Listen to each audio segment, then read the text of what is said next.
Good afternoon, good morning, good evening, depending on what part of the world you're in. Welcome. We're so happy that you've joined us. On the East Coast, we're in the afternoon period, but we're happy that you've joined us for another episode of the Chicken Box. Yes, I know box is spelled with one X. We spell it with two. Our theme is "Don't be a chicken, get on the box." Now, if you are from um, the Baltimore, Maryland, or DMV area, you know full well that a chicken box consists of, depends on who you talk to, four wings and fries, and then you can argue about the ketchup or the hot sauce. But so we're on the box today. We have an exciting guest today. I'm Frances Toni Draper, CEO of the 133, almost 134-year-old Afro, used to be called Afro American Newspapers, but we just go by Afro News now. And we're no longer a newspaper. We certainly continue to be a media outlet.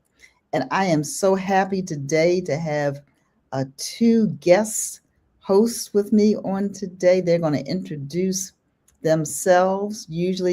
I'm joined by Jay Jackson and Impeccable, both of whom are traveling on today.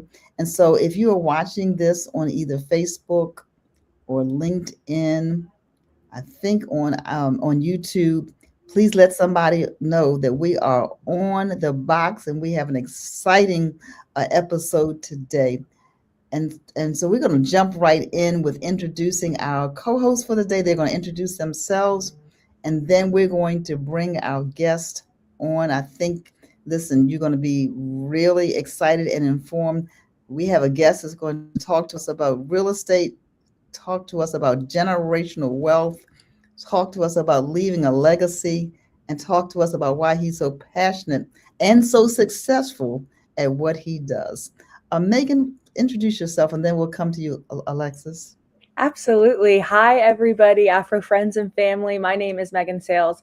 I'm a staff writer with the Afro. We were just discussing this before the call, Dr. Draper, but I have been with the Afro nearly 5 years now. I come from Report for America as a fellow on the business beat, but then I stuck around and now I kind of do general assignment reporting. I'm just excited about this conversation today. So thank you.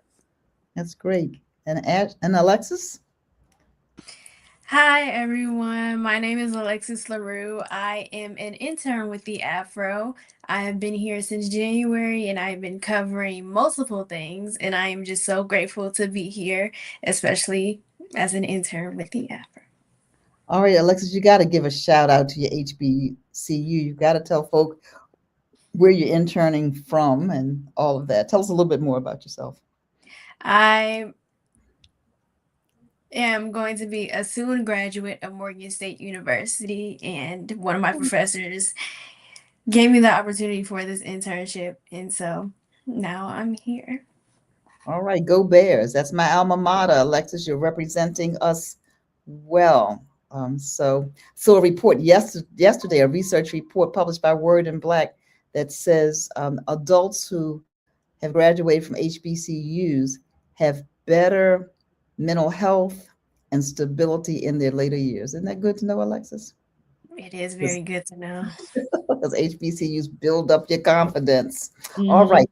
So welcome, Megan and Alexis. We are glad to hear you. I'm excited about our guest for this afternoon. And so he is coming to the stage, as we call it. He's coming on now, Mr. Ashley Thomas III. And Good here morning. he is. Hi there, Mr. Thomas. Welcome to the Chicken Box. Thank you. I'm happy to be here. I appreciate it. We are so happy that you are here. I'm going to ask you to say a little bit more about yourself, except for what I'm going to say now.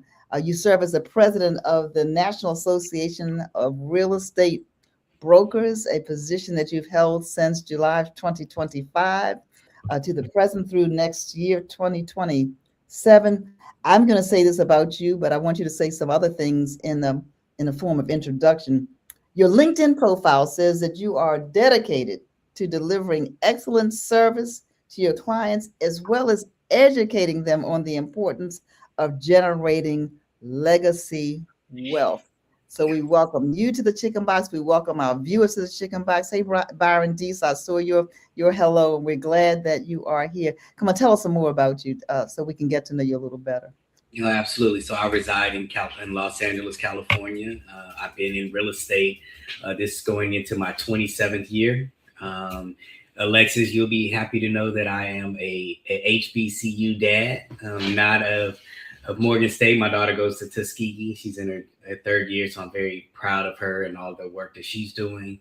But yes, as NAREB president, we fight for democracy in housing. We've been around since 1947. Truly building Black wealth through homeownership is our mantra and what we do every day. So I'm very excited about that. Personally, I own a mortgage company and real estate company, and like I said, I've been in the business for 27 years. I got into the business because I was actually working in the loan servicing side, helping people that were facing foreclosure, and I wanted to help people prevent even going there on the front side. So I wanted to get more on the origination side, working with families, putting them on a path of success as opposed to trying to bail people out. And so that's my passion, really building wealth, and something that I volunteer on and I'm excited about. Well, great. That's great. I think everybody on this panel and everyone who's watching is interested in how to build wealth, right? How to build wealth. And so Megan, you look like you're dying to jump in. You have anything you want to ask our guests? Yeah, I do. What you just were mentioning there, and I saw on your website, fighting for democracy and housing. This in general, I think, is a time that a lot of us are losing some faith in democracy in general. So I just wanted to have you talk a little bit more about what that means in practice. What is fighting for democracy in housing, and why is it especially needed today? Yeah, I think there's two parts of democracy. Like, one is an internal part that we look at in terms of our community. What do we need to do in terms of education, understanding why homeownership is very important, the actual classes, financial literacy, and doing all of those things that we should be doing anyways, that have been unfortunately removed from a lot of public schools across the country. Then the other side is policy, because policy is very important and it's a passion of mine. I spent a lot of time in DC fighting policy, trying to open up the credit box for us to be able to have access. But when you really look at the gap in America, we look at the wealth gap. We can look at the homeownership gap. Homeownership rate in the Black community is about 43%. In the white community, it's 72%. And it's larger today than it was in 1968 when we passed the Fair Housing Act. And so when we look at policy created the gap. And so we believe fighting for democracy and housing, that there can be policy that can elevate the Black community in terms of home ownership and wealth, and be very intentional about it. And so that's our ask. We're unapologetic about it. We can cite historical context that created the gap. And so our fight is democracy and housing. Let's identify policy that will help future generations. That's great. So we've got somebody in the future generation right here as one of our guest hosts today. And so, Alexis, you have a question either from your vantage point, I mean, from what Mr. Thomas said, or something else that's on your heart that you want to ask? Yes. So as a college student myself, I was just wondering, what advice would you give to those in college trying to build wealth, especially if they want to potentially buy a home in the future?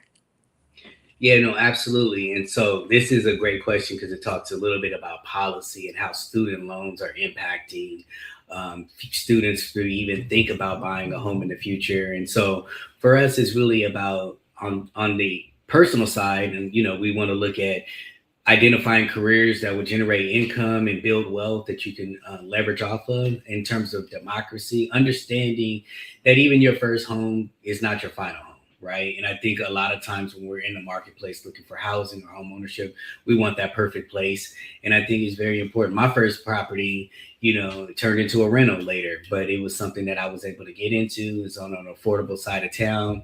And it allowed me entrance, and I grew a lot of wealth from that particular property. And so I think speaking to younger people is more so about the opportunity of what happens on the backside of ownership. It's very important to understand that. And so we do a lot of classes in terms of with the National Association of Real Estate Brokers. We work with HBCUs all of the time.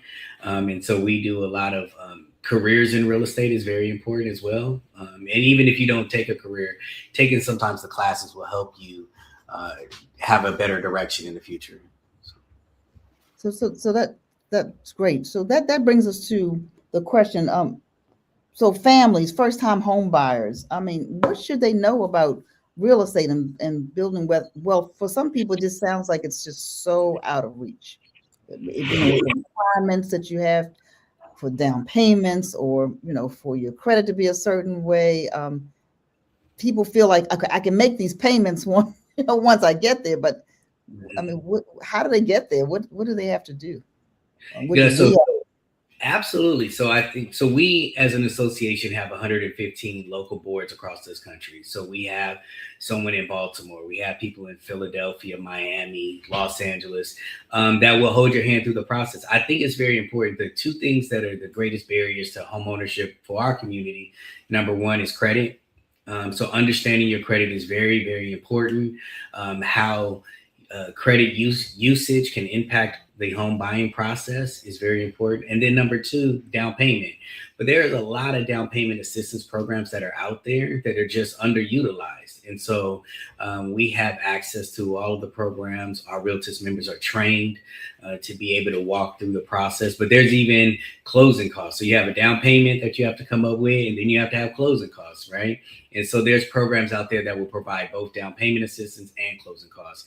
I think Baltimore is a great example. The city is also helping in terms of bridging the gap of home ownership. And so that's something that we go to other cities and say, be like Baltimore, right? And so those programs are very important as well. And I think the mayor has done a great job in terms of really wanting to increase home ownership for the city. So those programs are very important, but there are also private programs, national programs. So you don't just get caught in the city programs or the financial institutions. There's more than that that's out there as well.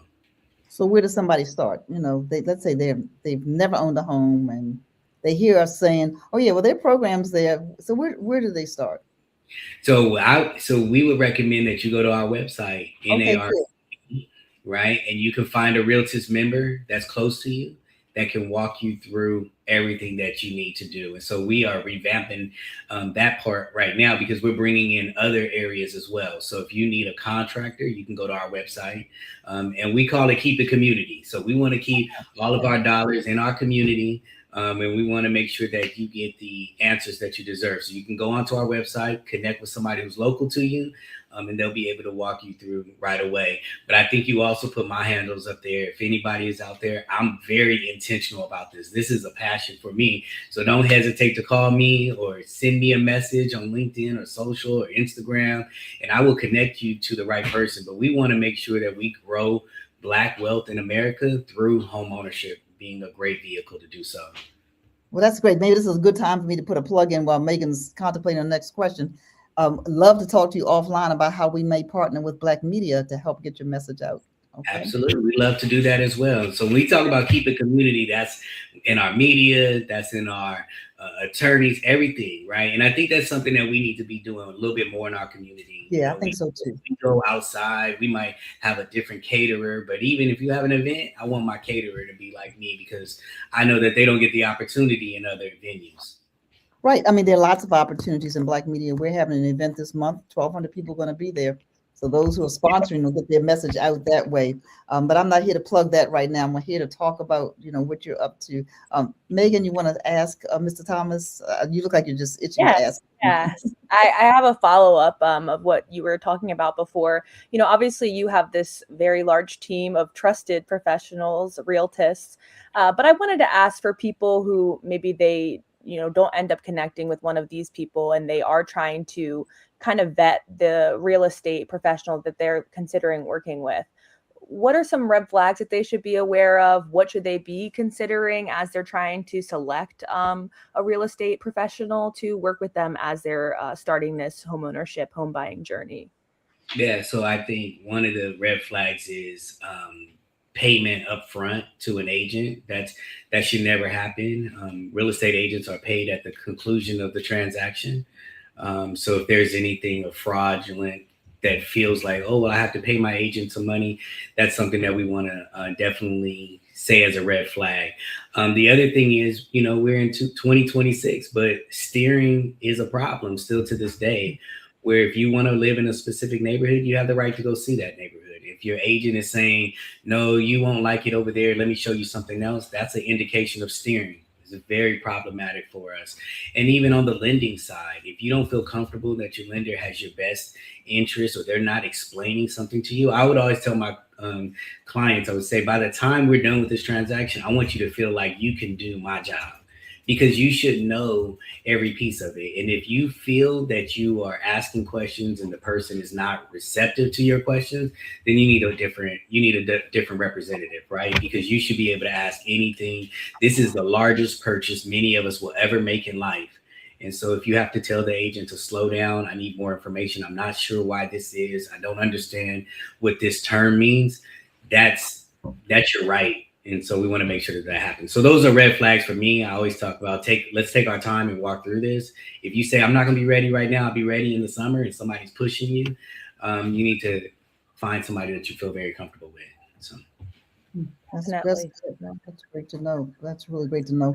Before I turn to Alexis, you triggered something. There's some new laws, right, about brokers and fees and agents, and I need to make a distinction between the two. Can you help explain that? People seem to be really confused about that.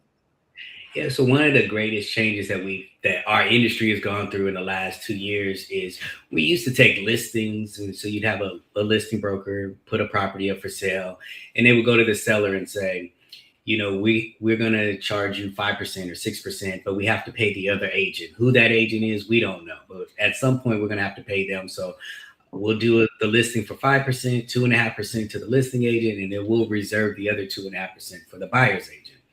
Well, that's actually has changed as of recent. So now it's today you take the percentage of whatever the listing is, but the buyer's agent would have to ask the seller to pay for their commission unless the buyer was going to pay for it out of pocket.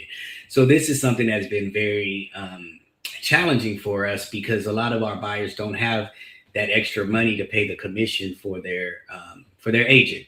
So it still is a normal practice that the sellers are covering partial or all of the costs of the buyer's agent.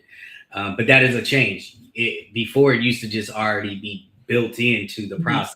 Now it's not. There's actually a couple other steps in terms of negotiation on this. So, that's very scary, because if the seller says, hey, I don't want to pay the commission, what happens? Does the buyer not get the house? Does the agent say, unfortunately, I can't give you, I don't want to proceed because I'm not going to be compensated for that? And so there's been a little bit of issues that's happened, but it hasn't been widespread that we've heard about. And so that's good. But I think the other way was a little bit more transparent and allowed us to work better, so. Yeah, thank you. That clears it up some. It's still a little confusing, but thank you. Alexis.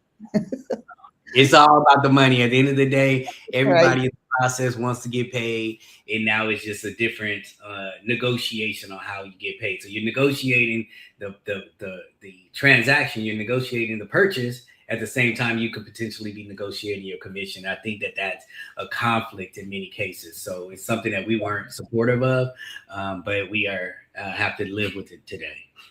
Right, and then I don't know who's doing the negotiation. Is it the consumer, or is it between the two agents?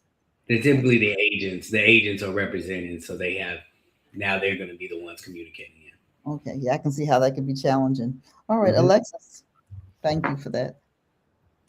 Since we're kind of on the topic of money and cost, how can financial institutions better support underserved communities?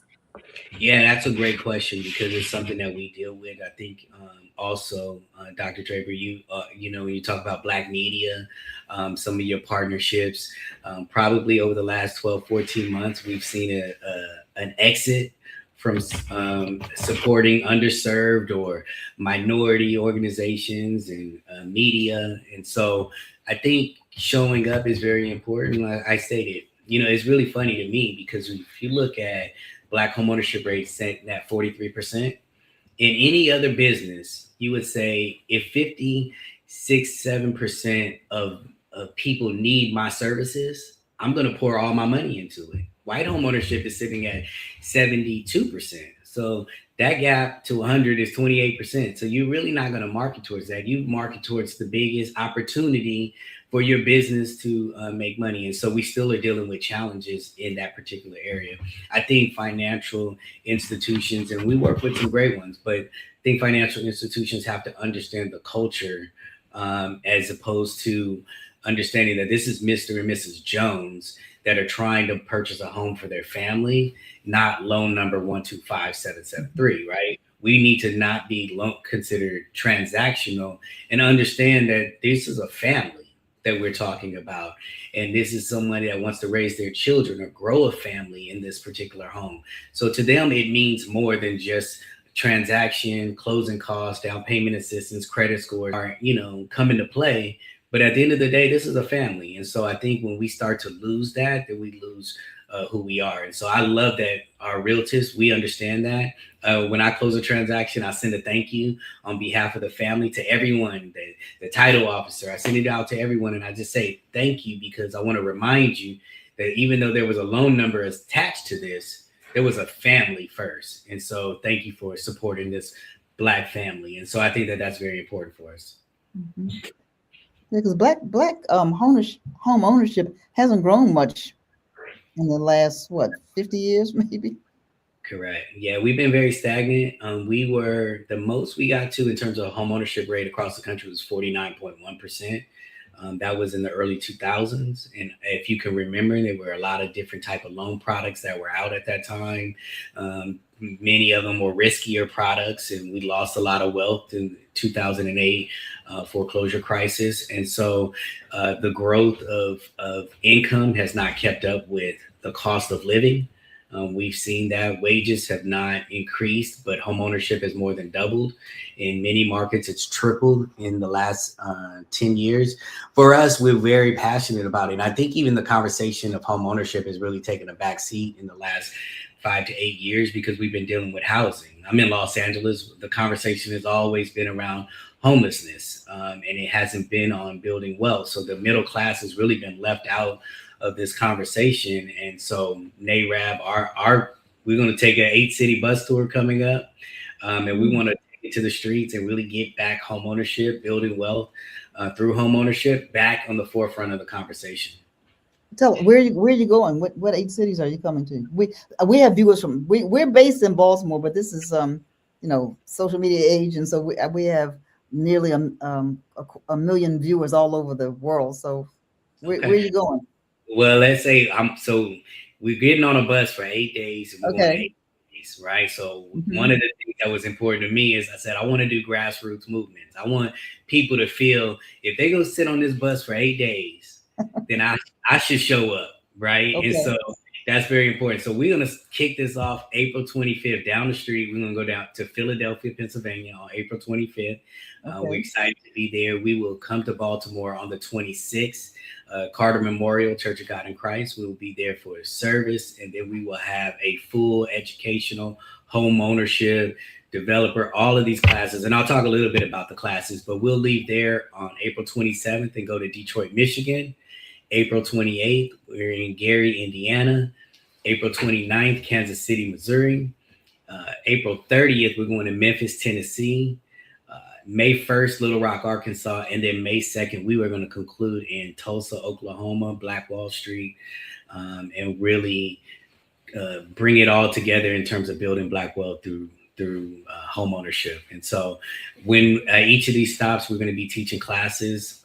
Again, we got to talk to renters about becoming homeowners. So part of the classes are going to be geared towards that. The first class is how do you put your rent onto your credit report the right way? Right, your credit score impacts so many different things in your life, whether it's your credit card interest rates, your car interest rate, or buying a home. And so we understand that. So how do we get our rental payments that we've been paying on time for many years onto our credit? That's number one. Number two, many of the cities that we're working in, all of the cities are African-American mayors are in these cities. We're working with the African-American Mayors Association. We selected the cities because they were deemed affordable, meaning that the median income could support a median purchase price or sales price. And so we're very much about that as well. But also the cities also have housing authorities that will work with taking someone from Section 8 housing voucher and moving that to a home ownership voucher. Many people don't know that you can convert your housing voucher to a home ownership voucher, right? And it will subsidize your mortgage payment, which is ultimately building wealth. So that's something that we're very excited about as well.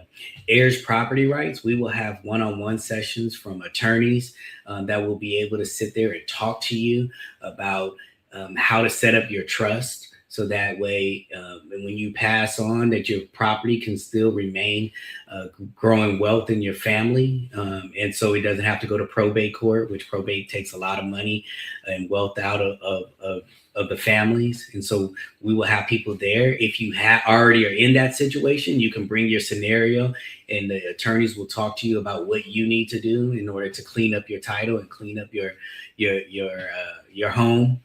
We can do that as well. We will also have housing counselors on site. So if you're interested in buying a home, a housing counselor will talk to you about your credit. What do you need to do? These are free services for everyone. But then if you're behind, right, in the last 14 months, almost 750 Black people have lost their jobs, right? And so these are actual people that are homeowners. So if we want to build wealth through home ownership, yes, we want to bring in the next future homeowner, but we got to keep people in their homes too. So there's an opportunity. If you're behind, you can come and talk to one-on-one with a counselor about how to keep yourself in the home and getting a modification or getting some type of assistance. And that's a free service as well. And so we really want to roll out free services to the community. All of these services are open. They're open to everyone. Please come out. You can go to closingthegaptour.com. And there will be registration links for each city, and the times and all of the details and locations are on that site. Wow, that's really great news. And you all are going clearly across country in a few days, right? Yeah. Yeah, because who knew that you could take your rent and apply it the right way and impact your credit score? So I think everything that you said is so impactful. Listen, you really do need, we really do need to talk about how to advertise this through the Black press, because every city that you're going to also has a viable Black-owned media outlet to help get this word out. This is fantastic. What do you think about that, Megan? Yes, I mean, I think that's incredible. I mean, to be really hitting the ground running and going across the country, especially being intentional about going to cities with Black mayors as well, just really being able to engage, our people in this important conversation. And there just are so many outside external forces that can impact whether somebody can buy a home. And so to have a team of people that are there to give you this advice, to tell you about the mistakes to avoid, and to just make sure that you are as prepared as possible to make, your dream a reality, I think is just really amazing. And something that you mentioned though, while you were talking about the tour, heirs property. Mm-hmm. That was a very interesting, I've done some coverage of that in the past, and learning about how much land loss has accumulated for Black people, especially between kind of that 1900s and early 2000s. I think it was about 80% of land loss is due to heirs property. Can you talk a little bit about that for people who don't know what heirs property is? And it's especially an important issue here in Baltimore with the tax sale, which comes up in a couple months. Yeah, no, absolutely. So heirs property is, family members. My grandmother owned a property and it was left to the family. But her paperwork was in order. It knew who was going to be the executor of the trust. If the property was sold, how would the proceeds going to be distributed amongst the family? Those are very important. When you lack a vehicle that describes what happens after death, then it has to go through the court system. And so when it goes to the court system, you now have to have an attorney, you have to have a court date. Meanwhile, if there's a mortgage, mortgages need to be paid, taxes need to be paid, insurance needs to be paid. And so all of those things are happening while you're trying to figure it out. And so we are very supportive in terms of making sure there's some congressional bills that are being worked on to make heirs property easier process. We believe as an association that at the time of closing, you should start having the trust developed automatically when you purchase a home because we don't know what tomorrow holds, right? And we all want to live a long life. You know, I think there's a fear in talking about this topic within our community, right? I went to go get life insurance and I said, I kept pushing that off and off and off, but I knew that my children needed it in case something were to happen to me, but I didn't want to have that conversation. And I think this is a great opportunity to have those types of conversations with someone who's an expert in that field and be able to walk you and hold your hand throughout the process. But a lot of times we don't want to talk about that because for whatever reason, I think in the back of our mind, if we talk about it, it becomes a reality, right? Or something. Yeah, absolutely. Yep. So we want to be able to facilitate those conversations that probably should be held at the kitchen table with the family. But if they can't be held there, then, you know, they can be held at one of our stops at the bus tour stop, and we can help you walk through that. And you'll also help people that have already passed that, right? I mean, you know, there are people who are living in heirs property and it belongs to the person who's deceased, and really it's not a clear title. So what should people bring when they come? Yeah, so they can bring any information that they have that's related to the property. A lot of this stuff is public knowledge, so we can be able to pull that out. I'll give you a great example on heirs property rights and why it's important to make sure that the affairs are in order. We had the Los Angeles fires in Louisiana. There were hurricanes, Florida hurricane. Natural disasters are becoming a part of daily life in America. You can talk about your belief in climate change, but we understand that these things happen. And so when the federal government through FEMA comes out to support you, right, they want to know who the owner of this property is. And if you can't justify who the owner is, you might lose an opportunity to get the assistance that you actually need. And so we want to make sure that there's no gap in understanding who the actual owner is of the property in case of an event like we've seen recently. But even outside of that, if there's something that you needed to do on the property, you want to make sure that you're the rightful owner and can move forward. And so we're seeing more and more stories through people have lost their homes through tax sales because they didn't understand that the taxes were being paid or needed to be paid. And so that's very important. And so we want to take the full body of ownership, right? Getting new ones in, but we want to keep you in as well. So I'm excited that that's a part of a very important part of our mission, heirs property rights, because it's growing and we're losing properties and we're losing a lot of wealth in our community as a result. Wow, you could spend 8 days, I'm sure, in one city. But that's great advocacy and great information. I've not heard of that kind of advocacy on behalf of communities. So kudos to NAREB for just doing this, you know, starting, you said next week, a couple of weeks in Philadelphia and then on to Baltimore. So those of us who are in the Baltimore area, say the website again, Mr. Thomas, so people, or put it back up, Asia, so people will know where to go. So we put closingthegaptour.com. You can go directly. Closingthegaptour.com. Yeah, so we be very intentional. And it's funny, I'll say, I use that word intentional, right? I want to be intentional about getting Black people into home ownership, intentional. And it's funny, when I was talking to a lot of our members, they said, well, we want to be intentional too with this bus tour. Make sure that we're not going through any sundown towns and that we gonna have a safe route, okay? And I said, yes, we're gonna make sure we're gonna be safe routes. So yes. Make sure you don't need the green book to come through. Well, listen, you know you're safe when you come to Baltimore.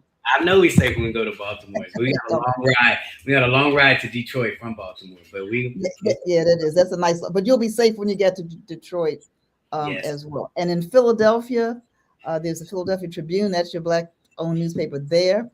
Certainly in Baltimore, it's the Afro. When you get to Detroit, you have the Michigan Chronicle there. So all the way through, you'll have that kind of support. So hopefully there's a partnership that's developing there. Alexis, we don't want to dominate the conversation. I'll let you just jump on in. So we're going to go back into your company, especially since you're talking about doing this bus tour. So how are you leading the national conversation on housing equity, not just with this tour, but also any other possible future endeavors that you and your company may have?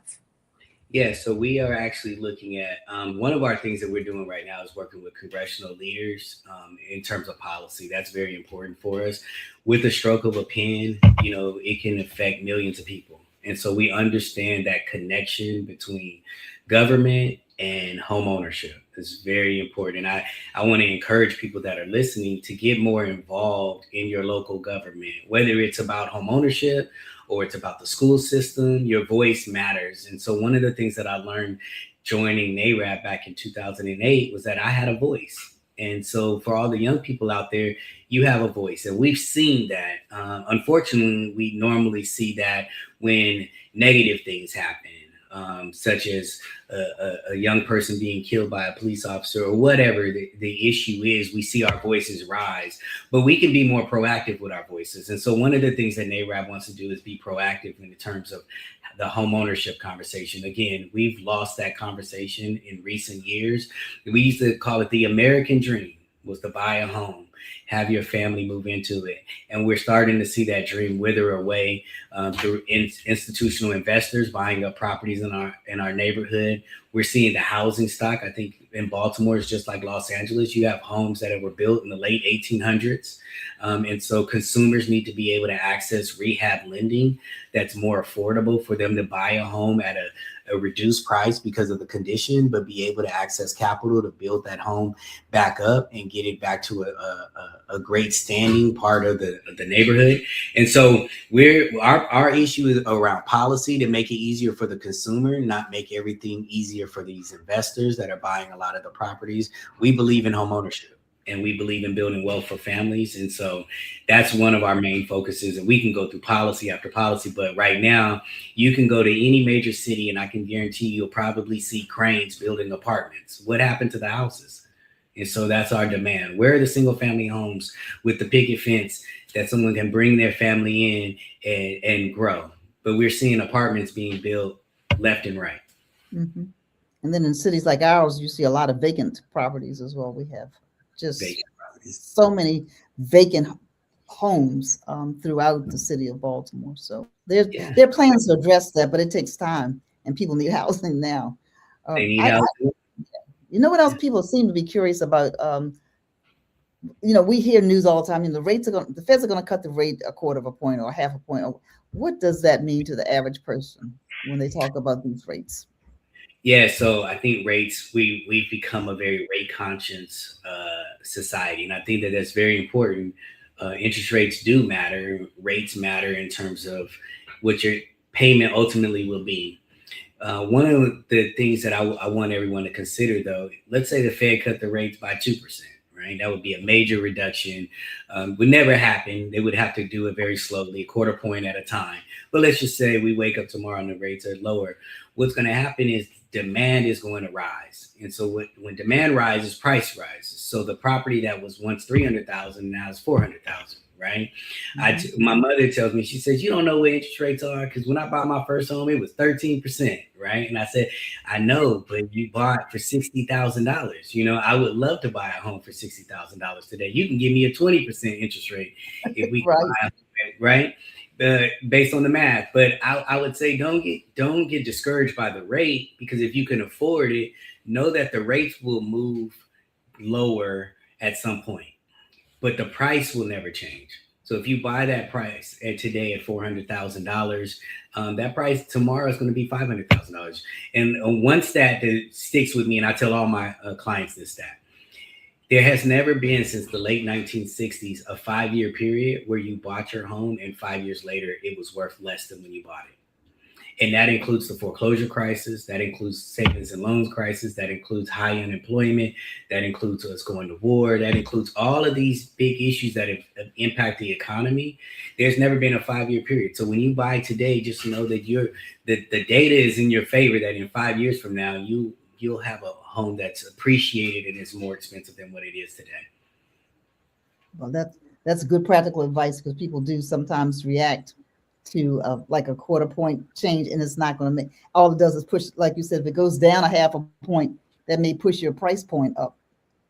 Right. Yeah. You have 5 people looking at a house today, but you drop that rate a half a point, you have 25 people looking at it and bidding for that same property. And so we want to make sure that we buy when it's most attainable and when you feel the best for your financial situation. We don't encourage you buying a home and being cash poor. right? You can't eat, you don't have anywhere to sleep, you're just going into a structure. We want to make sure that your quality of life is improving through this. But I will consider it the housing conversation is not a silo conversation, because we have to talk about rents. Rents have been on the rise, and no one controls that, right? That's individual properties that reset rents. Even though cities have put in ordinances of rent control, they still are much higher and still are creeping up month over month, year over year. And so we've seen a little bit of a dip over the last couple months. But overall, this rents are something that you can never control. I always say it's better to freeze your mortgage, right? And so your payment to your housing, you can actually freeze it. A 30-year fixed mortgage you bought 10 years ago, you would be making that same mortgage payment, notwithstanding taxes and insurance if those change, but your mortgage payment would be the same that it was 10 years ago. I would challenge anyone to show me that they are paying the same rent today that they were paying 10 years ago. It's not likely. And so that's why homeownership is very important. That's a very compelling homeownership argument. You're right, because rents go up usually every time the lease is time to renew, and that's annually in most leases. And you have no control. You know, they say this is the new rent. You say, well, it's high. They say, fine, find someplace else to be. So you are exactly right about that. So just getting that down payment, though. But you said there's down payment assistance, so that's a good thing. A lot of down payments. There's a lot of programs out there, and I'll just advocate one other important area for homeownership. So my grandmother lived in the same place for 40 years. I grew up with my mother. We lived in the same place. And I went to the same school district from elementary through high school graduation. And I think that there's something to be said for stability. When you're a renter, you might have to move on the other side of town, change schools. I have friends that went to 4 or 5 different high schools because they constantly had to move. And so I think that there's something to be said when you can actually plant yourself and your family somewhere that you can have a little bit of stability around you. And so that's very important. I know when I was a younger man, this was some years ago, right? Probably before cell phones, we had pagers. But if you couldn't get in touch with me, you knew where my grandmother was, you knew where my mother was, and you went to the house and said, where's he at? Right. And so there's something to be said about stability. So, yeah. Absolutely. That you make a valid point there. All right. So it's about time for us to get on the box. Megan, unless you have one question before we get on the box. I just have one question. Actually, because, you know, I think just what you're talking about there, I rent. It makes me sick every day that I pay that, and it feels like you're paying into nothing, right? You can't leverage equity and all these things. But for people that are, you know, they want to buy a home, I think sometimes people get caught up on, they want to hit this magic number before they start the home buying process. You know, is there a magic number? What would be your advice there? And how can somebody know, you know, I'm ready for this? Yeah, I think that is individual, right? It's going to move from one person to the next.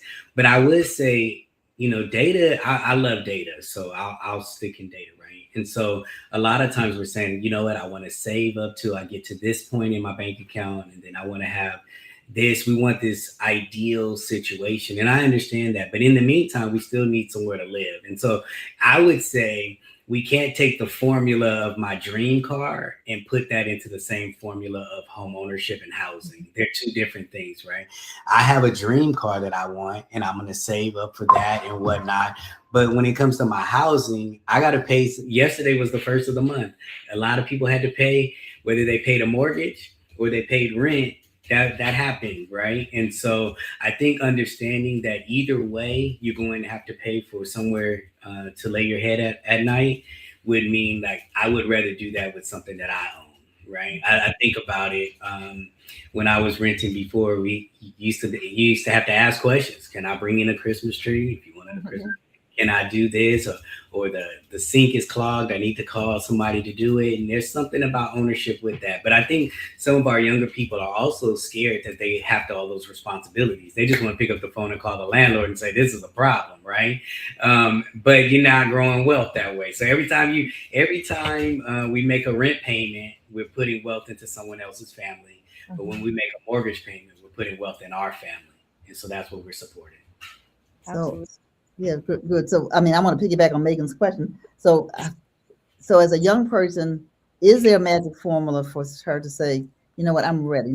She understands, I think, the benefits, but is it a good, I mean, we know it's a good credit. What's a good credit score, for example, or how much income should a person have? I know it's going to depend on the house they buy, right? It does. So I would say this: what I would bring in terms of magic formula, I would say stability in my employment. Right. I think that's very important.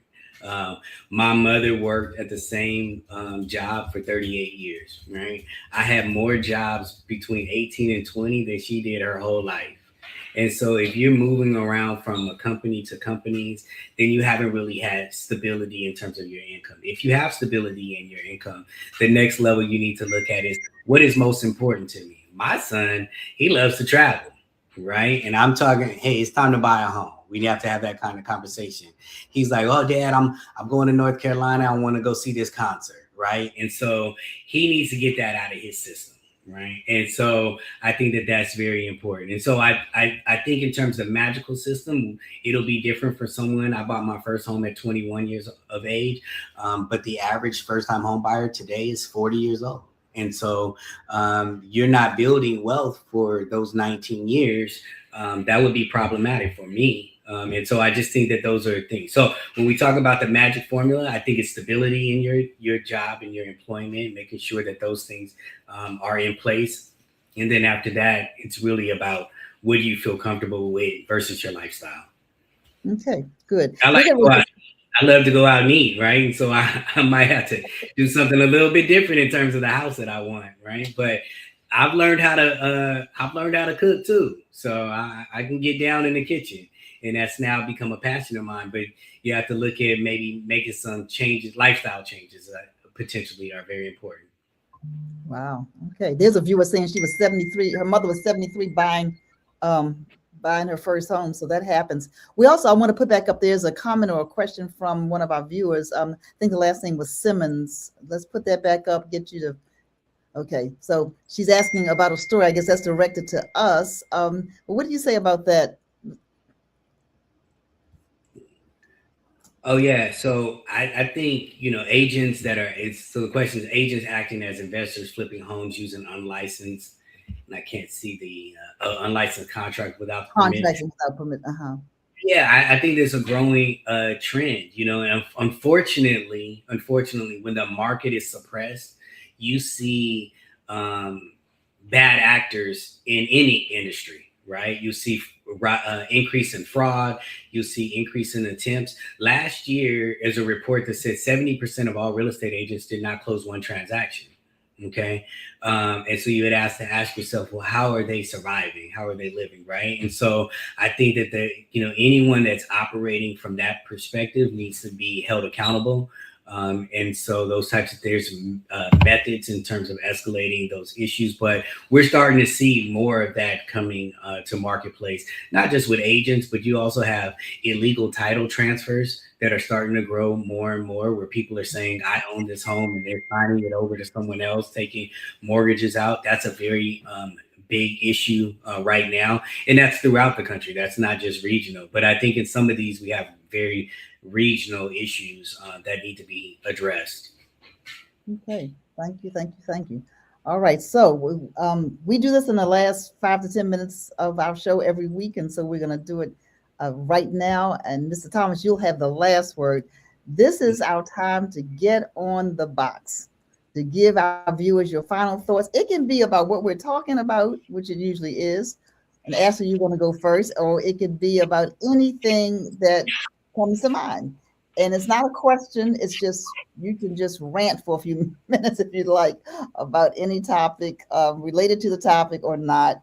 And that's when we say, don't be a chicken, Alexis. I think I called you Ashley. I know your name is Alexis. Don't be a chicken, Alexis. Get on the box. So you'll go, and then Megan, then I'll go, and our guest will have the last word. And nothing's out of bounds. Say, you can, if you want to talk about what you ate for breakfast this morning, that's okay too. But you're on the box. All right, Alexis, on the box. I think I'm just grateful to hear this conversation as a young person. I'm only 22 and about to graduate. So hearing about what it takes to actually buy a home and interest rates and things like that, it's kind of an interesting topic and conversation. And it's kind of making me want to think a little bit more about what I want to do in my life when it comes to buying a home. Okay. You off the box? Yes, she said she's off. You're off the box. Okay. All right, Megan, you're on the box. Yeah, I mean, I want to echo a little bit of what Alexis said. I'm 26, so still young, but I'm getting older, and I'm thinking about, home ownership a lot. I've had some of my friends who, I have some friends who are still renting, and it's definitely, I think, a scary thing for younger people, especially today. It feels maybe bleak, and you might hear a lot of young people say to you, well, houses back then weren't as expensive, but that's really how we feel. It's scary to think about all the steps that it's going to take to kind of make that leap and have the confidence in yourself as well that you're ready for this, that you can handle this. But I think, being on this call today, any sort of advice and guidance gives you a little more clarity, makes you have a little more confidence when it comes to that.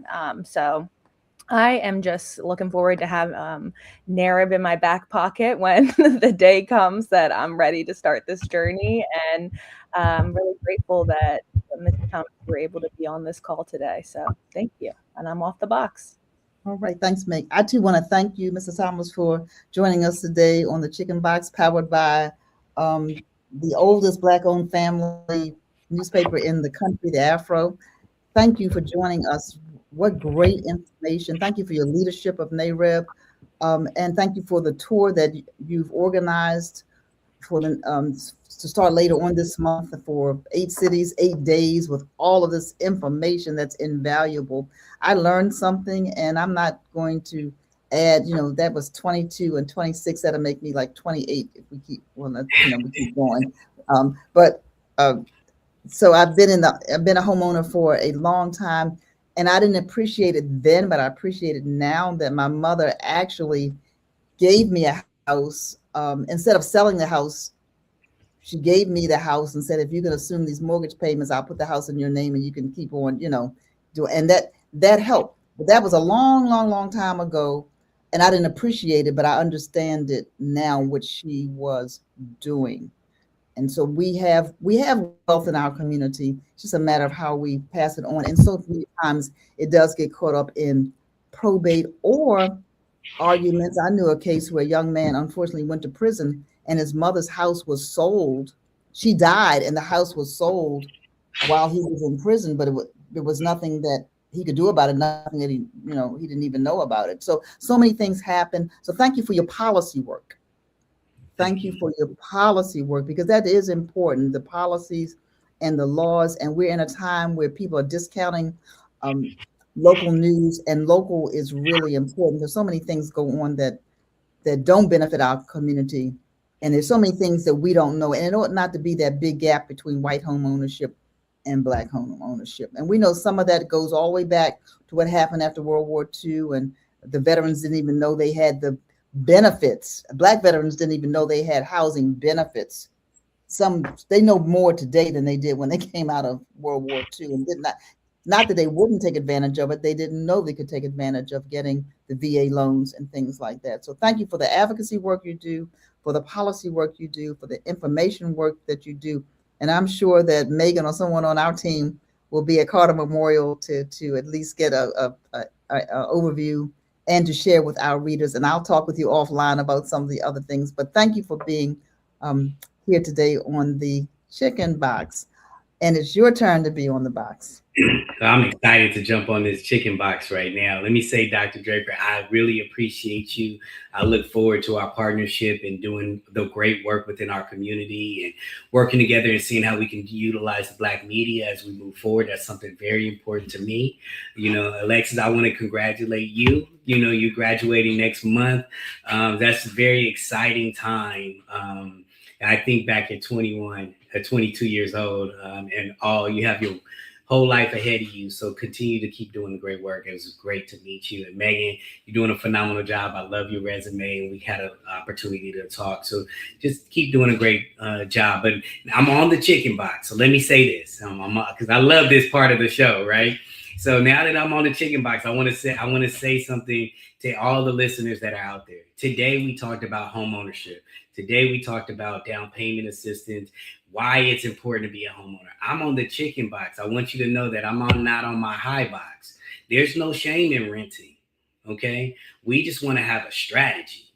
That's it. I want you to know that if you're renting, maybe that's the season that you're in, but you can be in that season and still come out and get the education that is needed to one day become a homeowner. And so let's not take that away from you. I don't want you to remove it from yourself. I met a young man many years ago, and I say this, and many times I'm able to do interviews or be on podcasts. The young man said, my father never bought a home because he didn't want to be told he wasn't good enough. And so I want to continue to say, let's remove that trauma from home ownership. If you're not ready today, there's a Realtors member that's in your city that will help you get ready. And if it takes you 36 months, 24 months, or 3 months, we're going to hold your hand through the entire process. And that's who Realtors are. That's why I love being a part. I'm a member of NAREB. I just have the honor to be the president, but I'm a Realtors member at heart. And so I know that the members that we have across the country, they're great. And Dr. Draper, I thank you for allowing me to rant this morning. And I'm just excited. And I look forward to working with you all in the near future. You're welcome. And some of your fan club has been watching this and giving you kudos along the way. And so I see your question, Sandra, about getting involved. I don't know exactly what you mean. You have Mr. Thomas's information there. If you want to reach us at the Afro, we're going to put up editor@afro.com. You'll reach our managing editor and she'll filter it to wherever it needs to go. Visit afro.com. Come on, y'all, take out a subscription wherever you are. The Afro can reach you electronically, digitally. Support the Black owned media in your town, wherever you are as well, because 2 historic Black newspapers closed this year in January. And a lot of that's because of lack of support. And people will say, oh, well, it's not social media. It's us, the misinformation, the disinformation, and the intentionality about supporting our own. So let's support NAREB when they come around, and NAREB when they come around, and let's be informed, engaged homeowners or renters, whatever we are, and policy makers and supporters. If my co-host Impeccable was on today, he would say, reach out to a senior. Don't text them, call them. And even with this information you have today, some of them may need this information so that they can be at ease knowing that the property they worked hard to get and to keep passes on the way they want it to be. So it's great. Thank you again. And we are now officially going to sign off from the box. Alexis and Megan, you are certainly great co-hosts. I appreciate you all being with us today as well. And again, Mr. Thomas, I agree with Nicole Wyatt and others. Great job, Mr. President. All right, take care, everybody. See you next time.